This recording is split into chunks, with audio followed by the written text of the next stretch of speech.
Hey there, folks. Today I went out and did it. I went out and got the brand new Ridgid brushless 4 tool combo. And we're going to open it up, and hopefully later tonight we're going to be testing this bad boy out against the Ridgid Job Max. And I might have a corded one around here somewhere. I'll have to look and find it. But yeah, it should be some sweet testing. So this is just an unboxing video and my initial reaction. I want to see how they hold up, if they're the same quality as the Octanes. Should be interesting. I haven't looked at these at all, so I have no idea what they're going to feel like.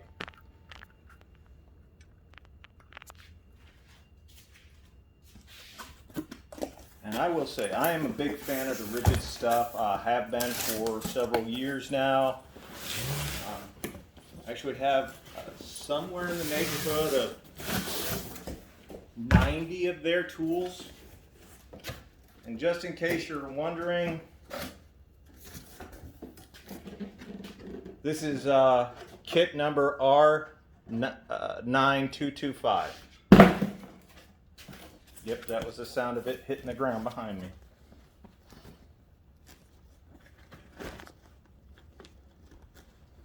Well, look at that. Right off, have a problem with the bag. Not that that's a big deal, because I'm just going to throw the bag away anyway.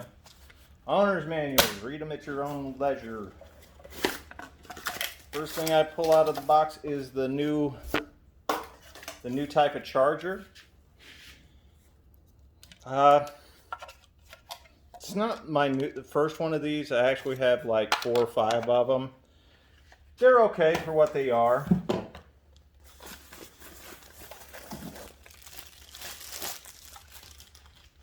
The 9 amp or the 4 amp hour battery. Well, it does come with 2 bars. That's more than I expected. Doesn't have the rubber overmolding below.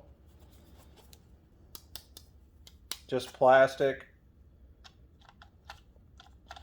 I will say these releases here are a lot stiffer than the old style Ridgid. I don't know if that's good or bad. We're just going to find out. There's the 2 amp hour.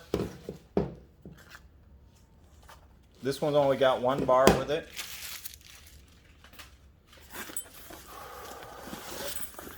This is one of the things that really drew me to this kit, was the recip saw. I want to get an idea. Currently, I've been using the Mega Max, and I really like that thing, but it's pretty hefty. It's probably twice the weight of this little guy. This does actually feel pretty good. I know some of the other channels have mentioned like the soft parts here, but to be honest, where I'm going to be holding it, it's pretty solid. There's nothing wrong with it. Nothing at all. Feels pretty good. I don't know. Gonna get a chance to use that. I'm installing a new dishwasher in my kitchen, but my house is kind of old. We didn't have a dishwasher installed in there, so it's just cabinets. So I'm actually going to have to rip out the entire cabinet space and redo the inside of it. Now, I'm not going to use plywood. I know most people would. I have a mill just down the street from me. I get wood fairly cheap, so I just go over there. I tell them what I want. They cut it, and I just have to put it in. And I'm paying for like pecan walnut, maybe $7 for a board, maybe 7.5, and the board's 8 feet long and 2 inches thick. So it's a lot better than going to Home Depot to buy wood. Now, I have heard nothing but good things on this impact driver. I am not the biggest fan of impact drivers as is. They're okay, they get the job done, but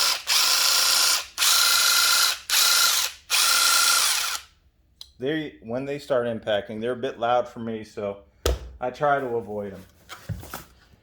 On the opposite side of that, I have heard nothing but bad things on the hammer drill.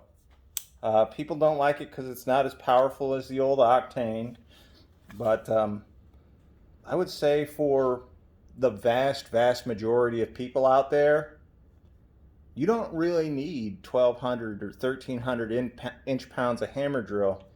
If you're going into concrete every day and you know you're using it for a professional setting, yeah, I can see that. But for Susie Homemaker out there, or Joe the Handyman, where they're not really ever drilling into concrete very much, and maybe they're only doing, you know, speed bore bits or whatnot, this should be fine. And I can tell you, they've actually improved this area of the handle. This actually feels really good in your hand.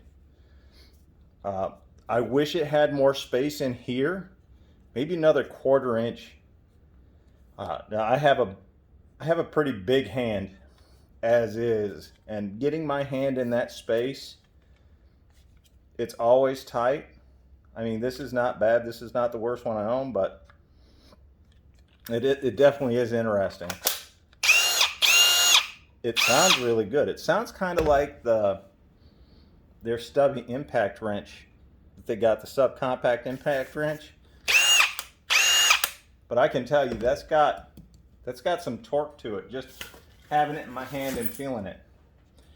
Now the first tool that we're going to have in our versus video, and the reason I'm pulling it out last, is this little guy, the oscillating tool, the multi-tool, whatever you want to call it.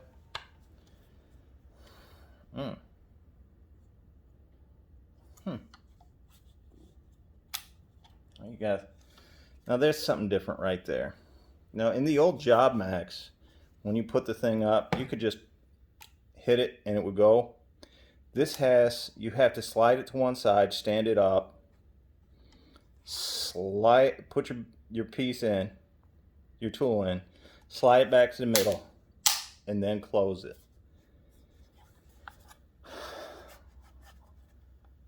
Feel in the hand, feels great.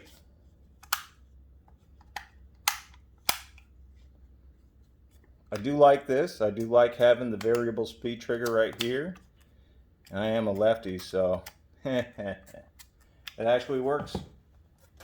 But we're going to charge up the batteries, and then tonight, maybe tomorrow, but I'm going to try to do it tonight, we're going to have this up against the Job Max. Should be fun. Thanks for watching.